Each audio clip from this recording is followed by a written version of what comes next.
Welcome Life Science learners to another installment. Trust that you guys are excited and glad to be here. What are we looking at today? Well, we continue with human reproduction. Today we're going to focus on fertilization, birth and contraception.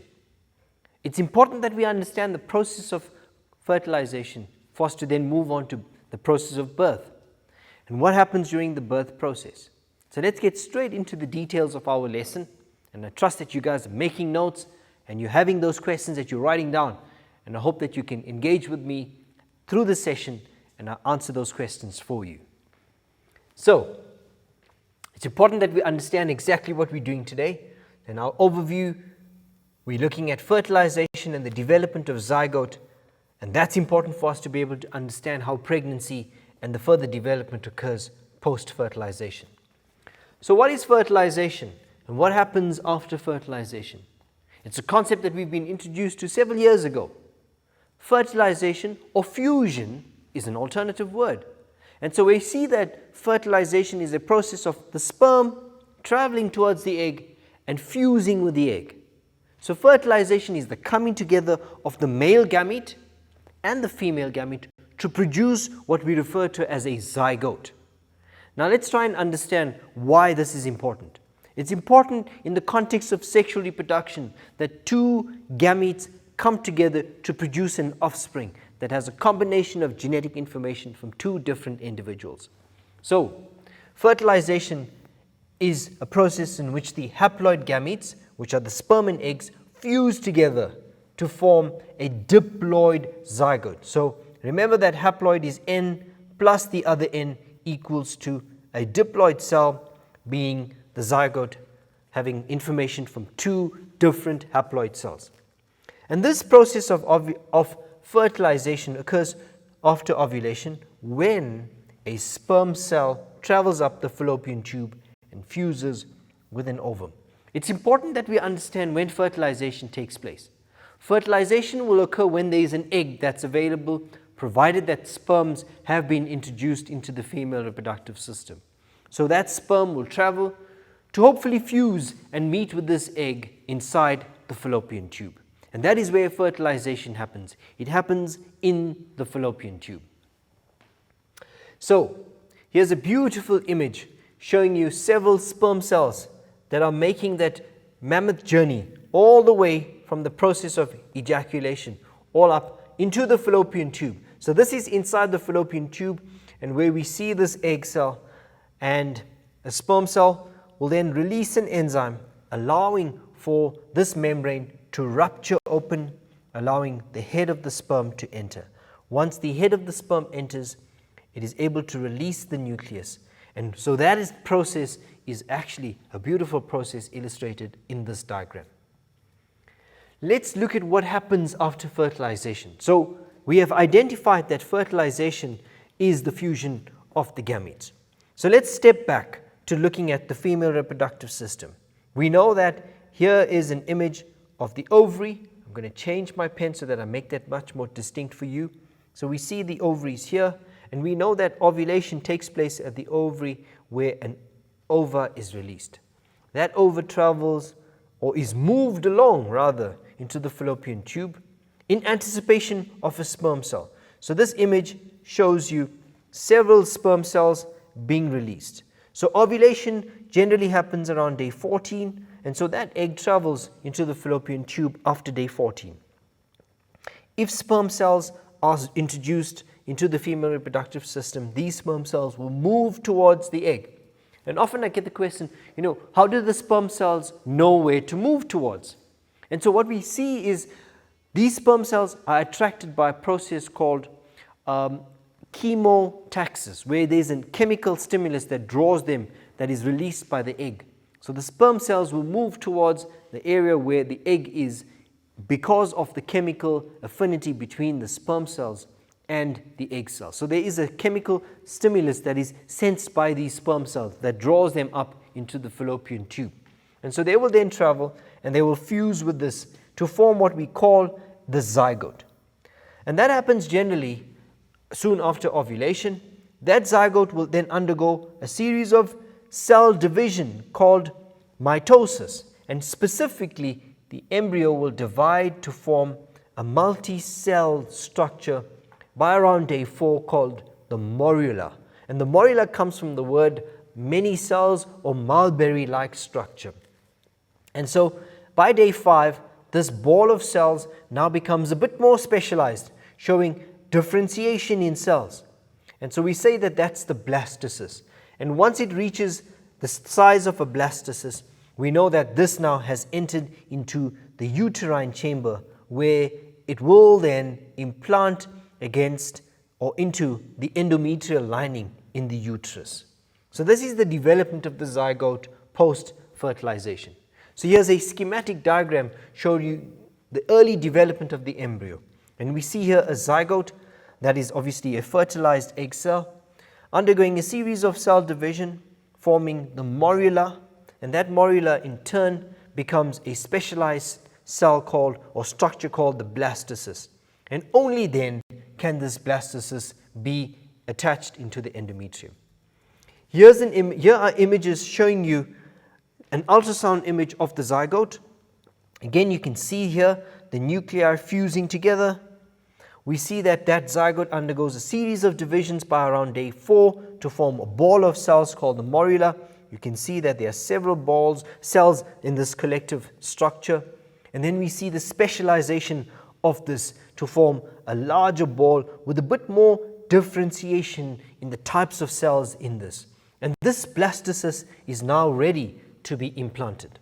And so this is another image that shows you the development along from the point of fertilization to becoming the morula to then the blastocyst attaching onto the lining of the endometrium. And that process we refer to as is called implantation. I have a beautiful image here which I'd like to show to you. So here we're seeing the blastocyst. I'm going to change my pen because that's red, and I'll make that a bit more clear for you. We're seeing this blastocyst, guys, which is a complex ball that have got these cells that have differentiated slightly different, that are now able to attach onto this endometrial lining. And this is the endometrium, and we're inside the uterus where this ball that has formed now is able to attach. And so, guys, this process of attachment onto the endometrial lining, which is a vascularized layer in the uterus, is called implantation. So the word planting is essentially pointing to the growth and attachment. So there's an attachment that forms between this blastocyst. And once that blastocyst is attached, we say that now there's successful attachment, and we see the next process of development occurring. So guys, we've looked at the process of what happens when fertilization occurs. We've discussed eventually how this ball of cells develops to become a complex ball called the blastocyst. And now we've looked at the successful attachment of that blastocyst onto the endometrium, and that is called implantation. So guys, you've been very attentive. You deserve a little break, short break, and then I see you back at the end of that break.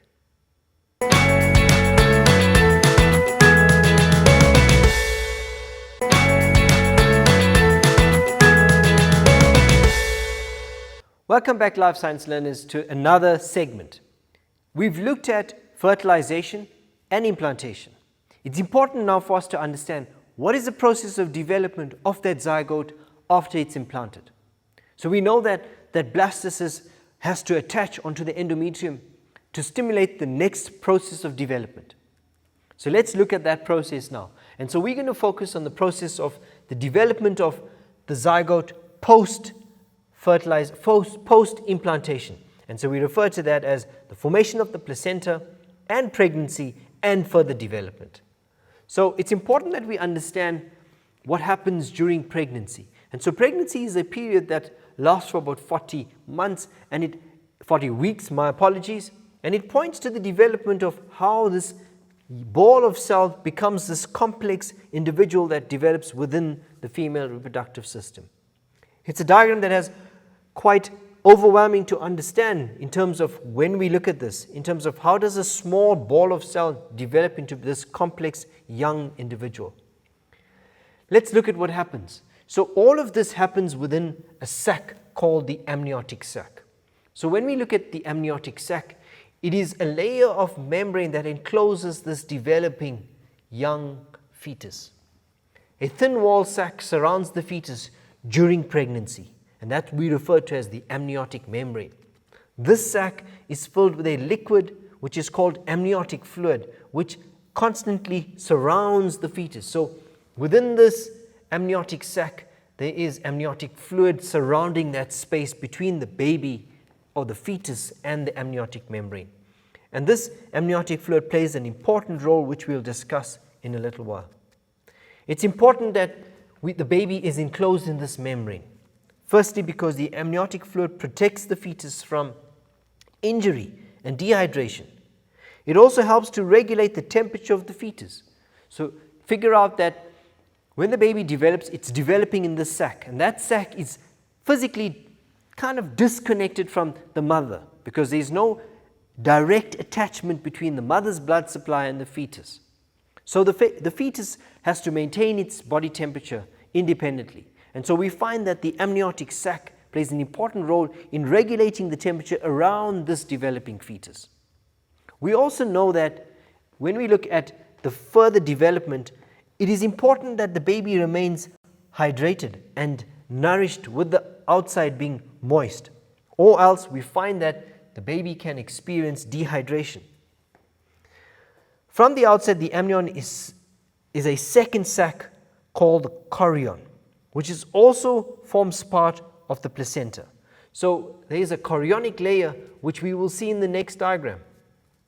Okay, what is very important for us to understand is the structure of the placenta and its role during pregnancy and further development. So the placenta is a disc-shaped structure, and we'll look at how it looks like in the body in a bit, that contains a fetal vein and it contains fetal arteries, which are enclosed and connected within an umbilical cord.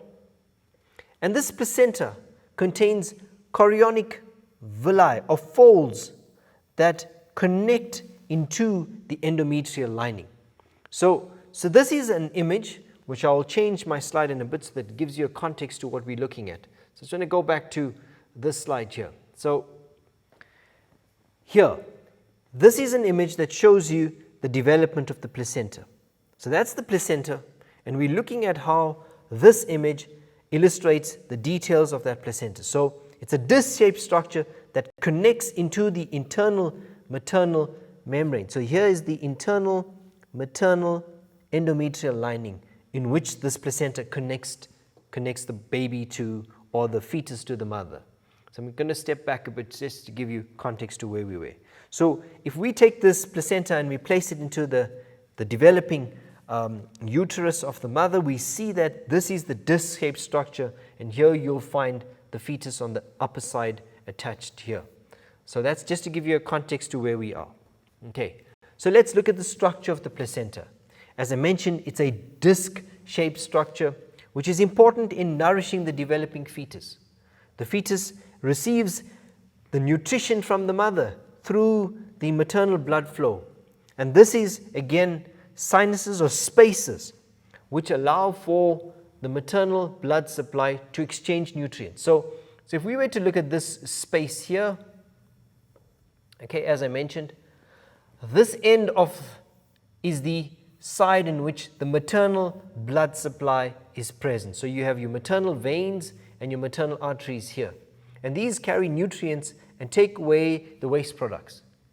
We also know that the placenta is this structure that contains a whole lot of blood vessels that extend into the maternal sinuses or spaces, and from these you have the fetal arteries and the fetal veins that branch into these, and these allow for a network of capillaries to be able to exchange nutrients between the two blood supplies. So the maternal blood supply and the fetal blood supply show the process of exchange of nutrients. This happens through extensions called chorionic villi. So these finger-like projections extend between the spaces, and these allow for an increased surface area and maximum diffusion of nutrients between the maternal blood supply as well as the fetal blood supply. And this is what facilitates the exchange of nutrients between them. So in understanding the structure of the placenta, it's important that we know that products such as carbon dioxide and waste products from the fetal blood diffuse into the mother's blood supply. So we know that the baby during its development, or the fetus during its development, produces lots of waste products as well as carbon dioxide, and all of that has to diffuse back into the maternal blood supply so that that can be constantly removed. And so we see that this happens through the aid of the placenta. We also know that the baby or the fetus requires oxygen and nutrients, and that diffuses from the mother's blood supply into the fetal blood supply. This exchange of materials happens through what we call the umbilical cord, which contains your fetal veins and your fetal arteries. So when we look at the umbilical cord, it is an extension of the chorion which contains the fetal arteries and the vein. It is a long, flexible cord that extends from the abdomen of the fetus all the way to the placenta. The umbilical cord contains 2 umbilical arteries, and these arteries carry, importantly, deoxygenated fetal blood and waste. Examples: urea and carbon dioxide, which are produced by the fetus. It carries them back to the placenta. It contains 1 umbilical vein, and which brings the nutrients from and oxygen from the maternal blood supply to the fetus. So we see that you've got 2 umbilical veins, and you've got 2 umbilical arteries, my apologies, and you've got a single umbilical vein that allow for the exchange of nutrients as well as the exchange of waste products between the maternal blood supply and the fetal blood supply. So this image encapsulates what we've just discussed. So we're seeing that this is the fetal blood supply, and we're seeing the maternal blood side here, and we're looking at how the diffusion of carbon dioxide and urea occurs from the fetus to the mother, and below this we see the diffusion of nutrients, oxygen, antibodies, vitamins and water from the maternal blood supply into the fetus. And this is an important process that occurs that ensures that the baby remains healthy, waste products are removed, and can achieve the correct development through the exchange of nutrients and waste products between the fetal and maternal blood supply. The placenta also plays a very important role in the production of hormones. So during the first trimester, or the first few weeks of development, the fetus develops and produces or stimulates the production of progesterone, and that progesterone comes from a structure called the placenta. So we see that initially it's the development of the placenta that takes over the production of progesterone, and that progesterone is important in maintaining the lining of the endometrium and the attachment between the developing placenta and the maternal blood supply. So the placenta takes over the hormonal role of the ovaries around 12 weeks. Initially, the hormones produce progesterone, but once the placenta develops, it continues producing estrogen and progesterone for the remaining period of development inside the uterus. Estrogen will stimulate the growth of the uterus and the myometrium and the development of the mammary glands. And you'll find that it's important that the mammary glands develop during pregnancy in preparation for breastfeeding. We know that the placenta plays an important role in producing progesterone, as I mentioned earlier. And progesterone, its function is to maintain the endometrium, as well as to reduce the uterine contractions that potentially may occur during the process of gestation. Both estrogen and progesterone levels drop towards the end of the process of a pregnancy. So let's try and understand the role of the placenta. So we said that the placenta is this disc-shaped structure. It is important in the production of hormones. It is also important in ensuring that there is the exchange of nutrients as well as the removal of waste products.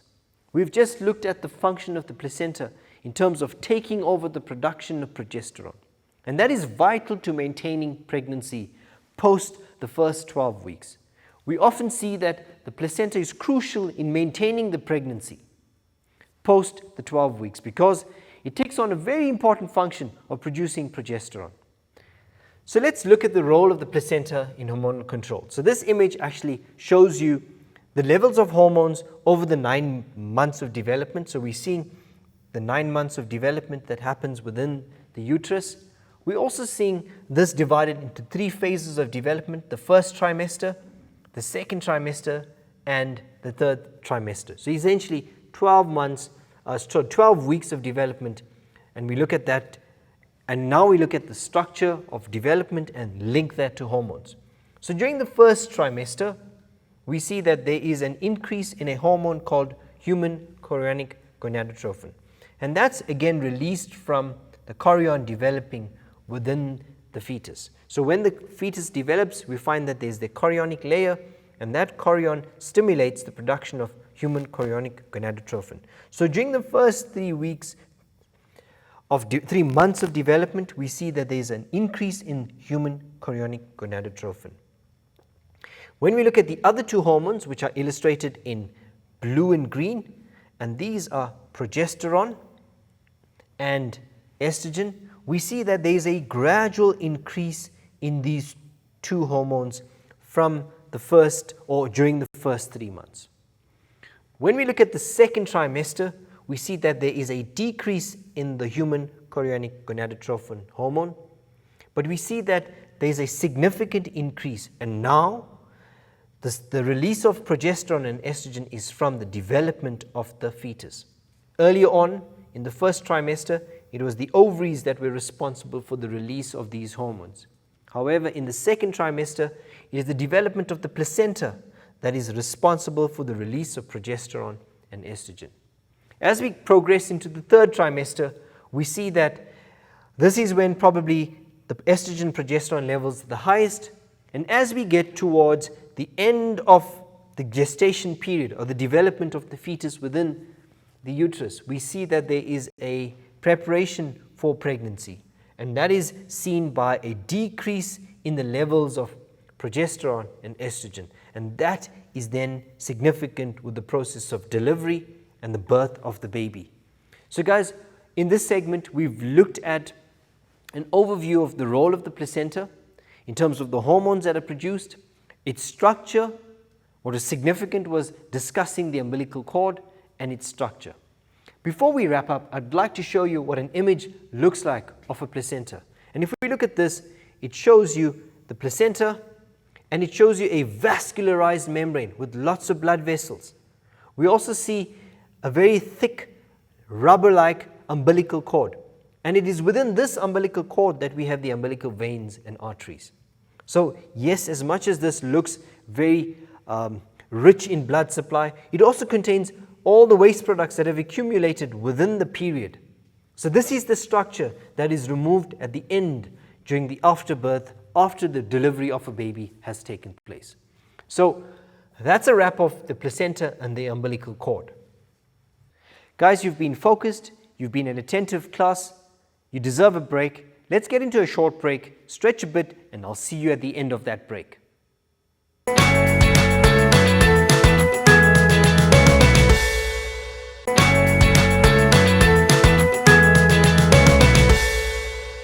Welcome back, life science learners.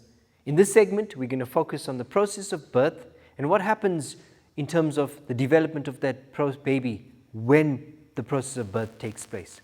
It's important for us to understand that birth can be natural or through a C-section. Let's get into the lesson and try and unpack that.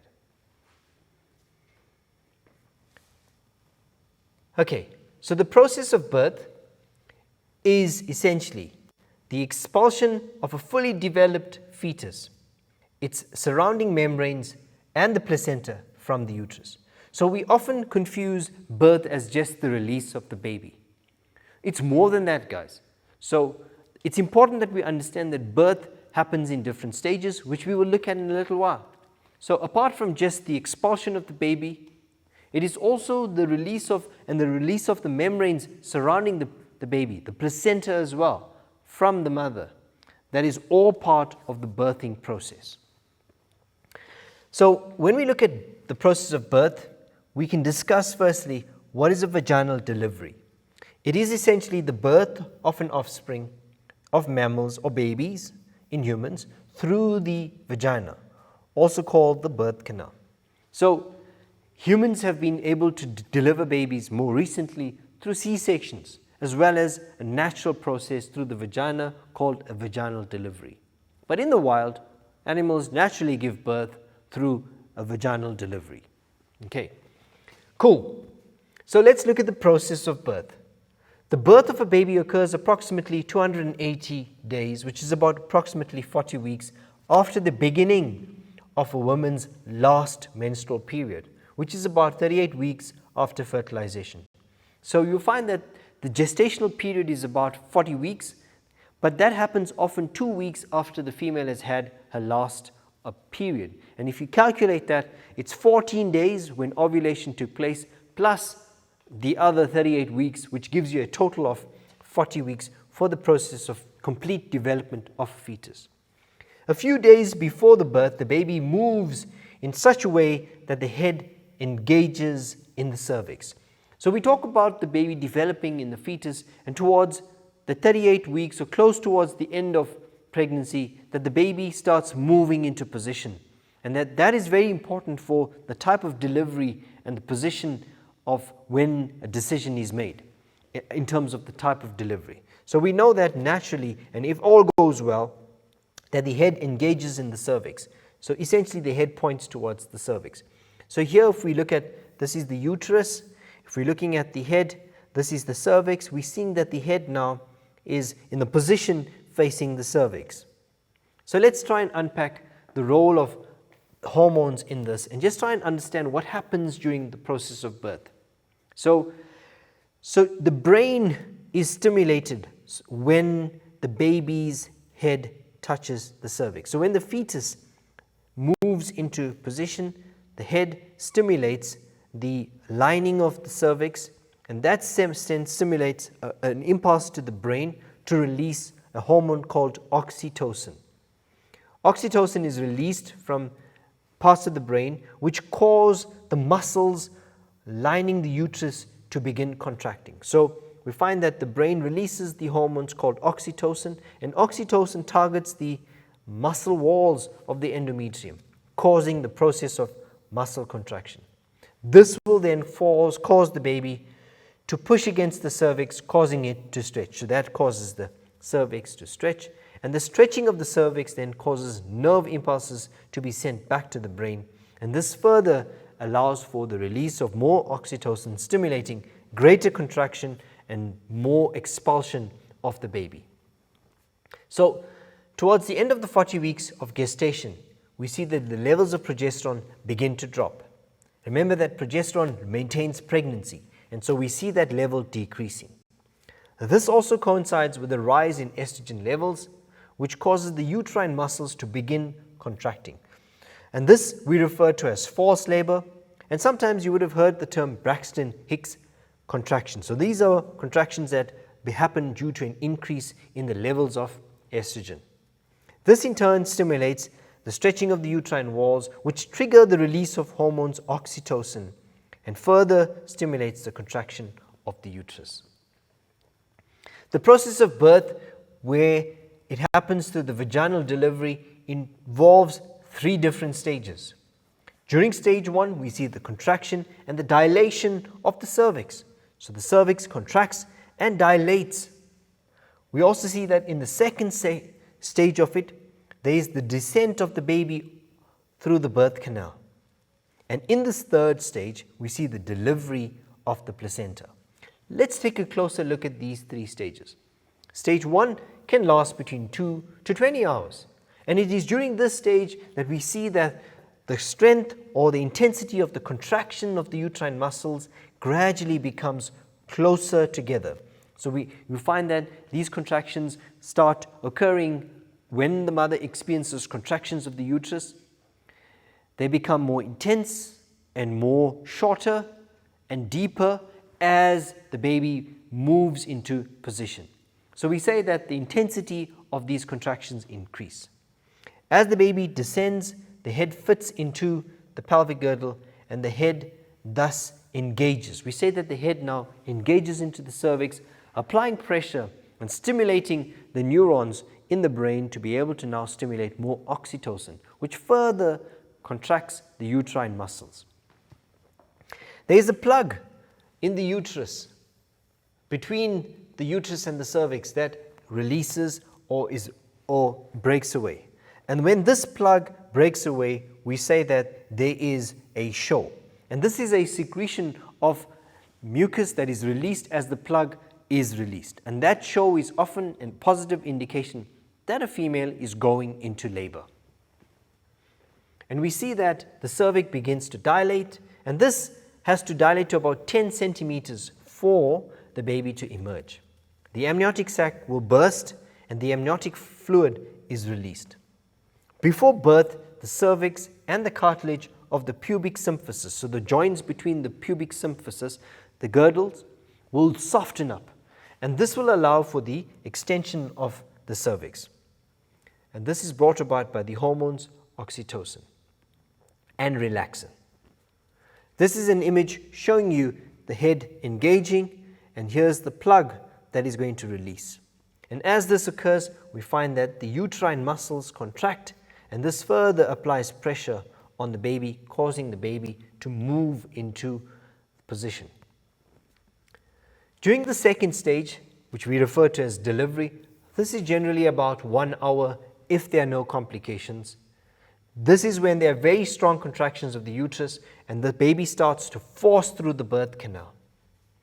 The baby generally comes out head first, and we say that the head emerges first. And when this emerges first, we call that process the crowning.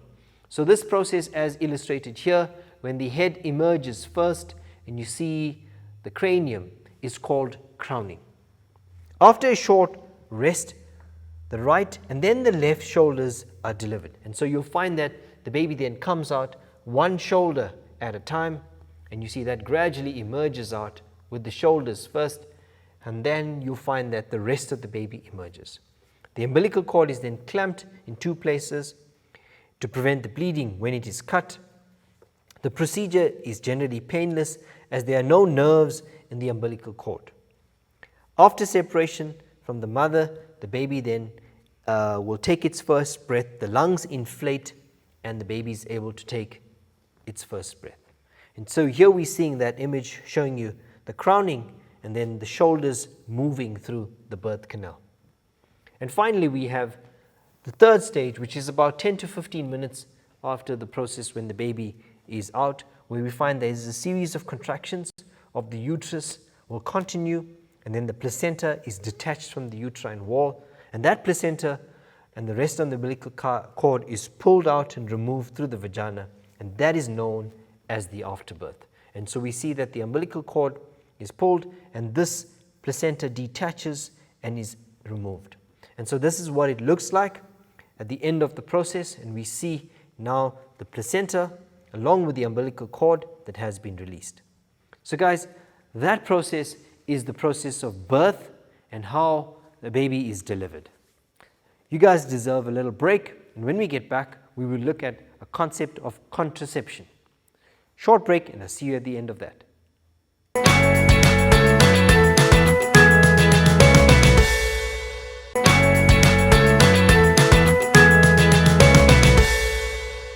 Welcome back, life science learners.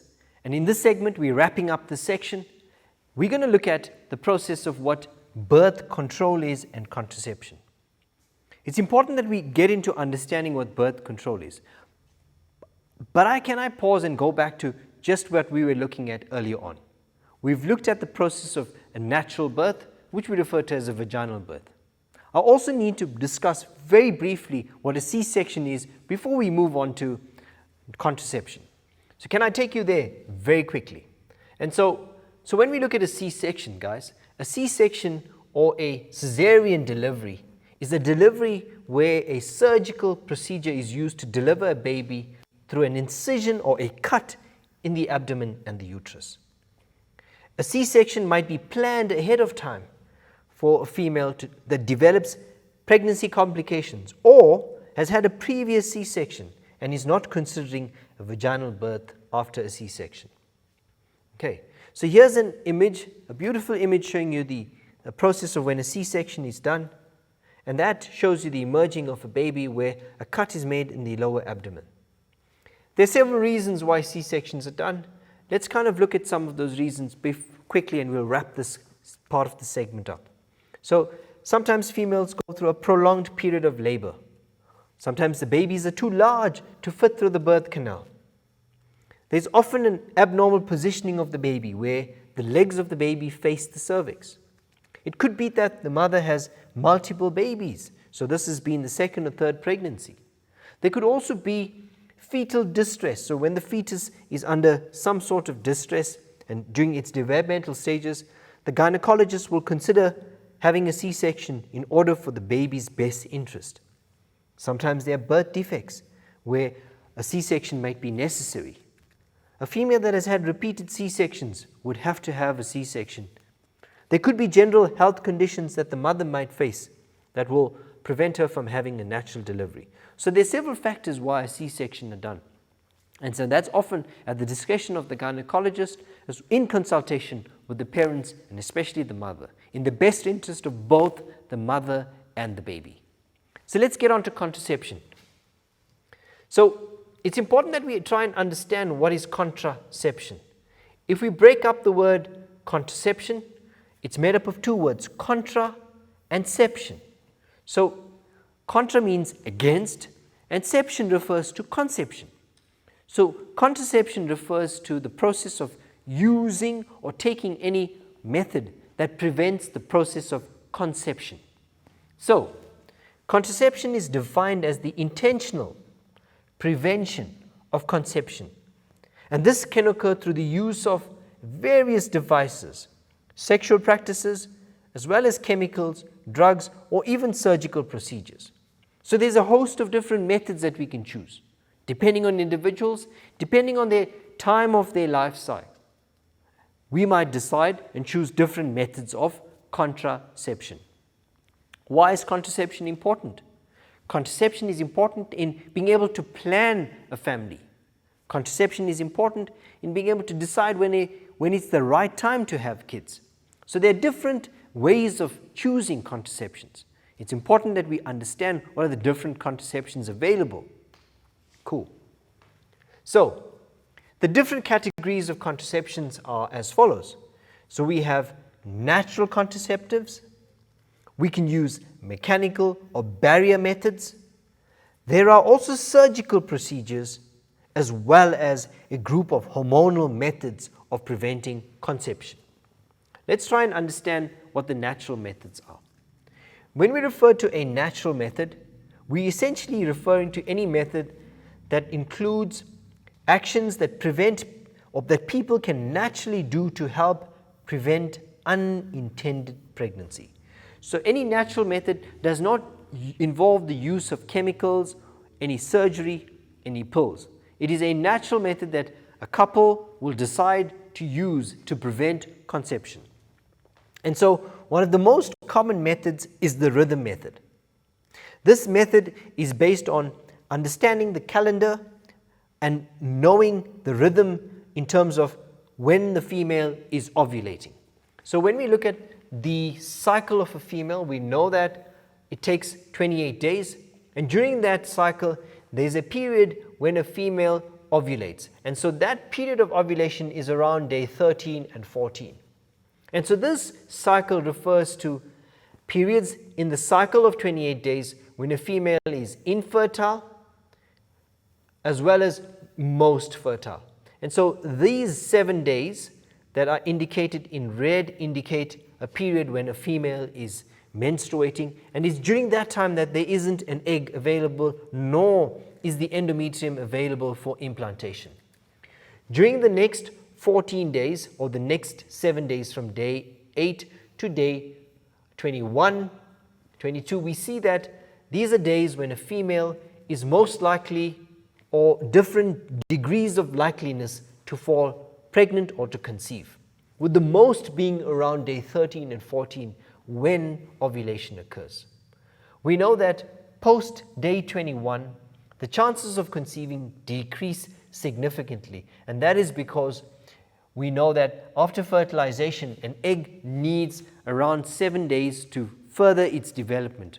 And if you count 21 plus approximately 7 days, that takes us to the end of a cycle on the beginning of a new cycle where menstruation occurs. And so the likelihood of that occurring where implantation takes place is very unlikely. So we refer to that as a rhythm method, as a couple would have to follow the cycle and track events in terms of when menstruation happened, as well as when ovulation is likely to happen. And this is not the most effective way, but it is an alternative to people that choose not to use any form of contraception. So, as I mentioned, that was the rhythm method. There are other natural methods which include abstinence as well as the withdrawal method. And abstinence essentially is a method where no sexual intercourse takes place, and obviously it's the most effective method, but it is not actually a preventative method. So abstaining from intercourse is not really a form of contraception, it's abstinence. One other method that we refer to is Coitus Interruptus, or the withdrawal method. And this is a method when the male partner withdraws the penis just before ejaculation. As much as this sounds very simple to do, it is not an effective mechanism because it has a risk of unplanned ejaculation, which could result in conception. If we look at the next category, and we refer to that as mechanical and barrier methods, this is any method that uses a physical barrier or a mechanical method to stop contraception. Now, we've heard of condoms, and these are essentially latex or different materials that are produced to prevent the release of semen into the female reproductive system. So, condoms are barriers that are devices that are used during copulation to reduce the probability of pregnancy or sexually transmitted infections. So, one of the benefits of using a condom is that it prevents STIs, and it also works as an effective contraception. So we talk about sexually transmitted diseases, and it's important that we understand that these can be prevented using condoms. So condoms are thin pouches that keep the sperm from getting into the vagina. A male condom is worn on the penis. It is usually made of latex, a type of rubber, and some of these materials are safe for people with there are other materials where some individuals have allergies to latex which are used. So here's an image of a condom that is in its packaging that has been opened. Okay, we also have female condoms called femidoms, and this is a condom that is a pouch that is inserted into the vagina before copulation, and this prevents, so this is an image of it, and this is what it looks like. And that is inserted into the vagina. It has two rings, an inner ring and an outer ring that sits on the external surface of the vulva. And during sex, just before copulation, this is inserted, and this prevents the movement of sperm into the uterus. So a femidom allows the female to be able to control when she has the right to be able to insert that and prevent sperms from entering. Again, it's a mechanism that allows for the female to have more control of this process. There are other methods that a female could use, and this is the diaphragm or the Dutch cap, and this is a contraceptive that is placed inside the vagina. It's a circular dome made of thin, soft, either silicone or other forms of material that is inserted into the cervix to cover the cervix before or during copulation, and this prevents the sperm cells from entering into the uterus. Another mechanical method is called an IUD, or an intrauterine device. And so this is a device that is a T-shaped structure that is inserted into the uterus. And this creates a mechanical barrier preventing the implantation of the blastocyst into the endometrium. IUDs can contain a combination of hormones as well as made of a metal called copper.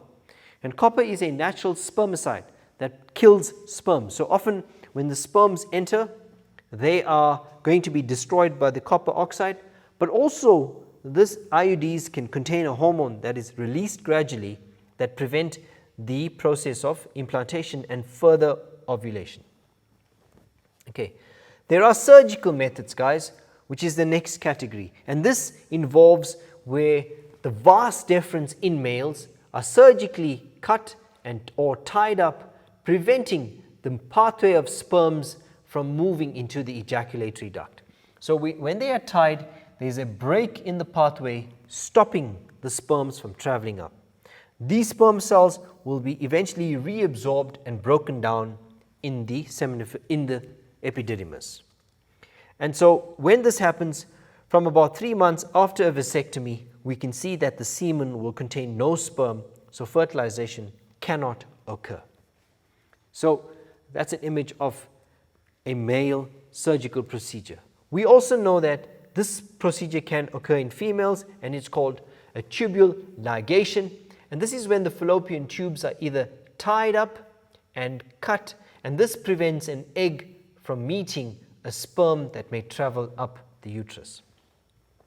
Okay, and this is a larger indication of how that pathway is disrupted. We also have a surgical procedure called a hysterectomy, and that is a procedure that involves the removal of the uterus or the removal of the uterus and the ovaries. So essentially this prevents any release of eggs or implantation of a fertilized egg in that chamber. We also, guys, as we wrap this section up, we have hormones that are used, and we have the contraceptive pill. And these pills contain a combination of estrogen and progesterone and are used to ensure that we can control the process of ovulation and prevent an egg from being released.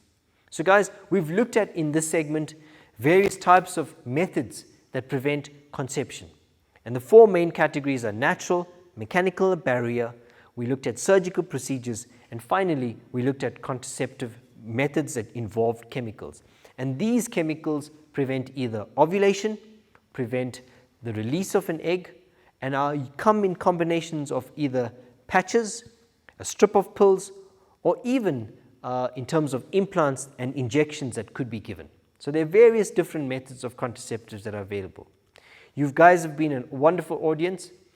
Thank you for staying tuned. I trust that you guys are well. Enjoy your day and have a baie lekker time. Cheers. Bye.